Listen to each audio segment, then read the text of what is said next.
আরজিকর কাণ্ডে যুক্ত দোষীদের দৃষ্টান্তমূলক শাস্তির দাবিতে মিছিল ও প্রিন্সিপালের ছবি পুড়িয়ে ধিক্কার সভা শহর কংগ্রেসের। আজ শনিবার সন্ধ্যায় নবদ্বীপ শহরের উত্তর অঞ্চল প্রাচীন মায়াপুর শহর কংগ্রেসের দলীয় কার্যালয় ইন্দিরা ভবন থেকে আরজিকর মেডিকেল কলেজ ও হাসপাতালে মহিলা চিকিৎসকের খুনের ঘটনায় যুক্তদের দৃষ্টান্তমূলক শাস্তির দাবিতে প্রতিবাদ মিছিলের আয়োজন করা হয়।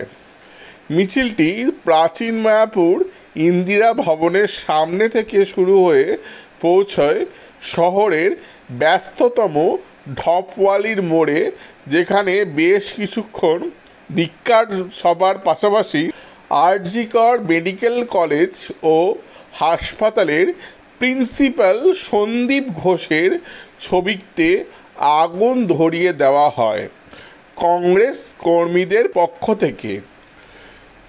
এদিনের প্রতিবাদ কর্মসূচির নেতৃত্বে ছিলেন শহর কংগ্রেসের সভাপতি নির্মল সাহা। এছাড়াও ছিলেন অসংখ্য কংগ্রেস কর্মী সমর্থক। প্রতিবাদ মিছিল ও ধিক্কার সভায় কংগ্রেসের পক্ষ থেকে দাবি করা হয়, অবিলম্বে আরজিকর কাণ্ডে যুক্ত দোষীদের চিহ্নিত করে দৃষ্টান্তমূলক শাস্তি দিতে হবে। সেই আরজিকরের ঘটনা, আরজিকরের 9 তারিখের যে ঐতিহাসিক নারকীয় বাংলার বুকে কলঙ্ক সৃষ্টি করেছে, সেই পান্ডা মমতা ব্যানার্জির পোষ্য সন্দীপ পান্ডাকে আজকে জ্বালিয়ে পুড়িয়ে দিলাম। কারণ বিচার কি হবে জানি না, ওকে আমরা কিছুতেই ছাড়বো না। তাই আজকে নবদ্বীপ শহর কংগ্রেসের পক্ষ থেকে ওকে আমরা জ্বালিয়ে পুড়িয়ে দিলাম।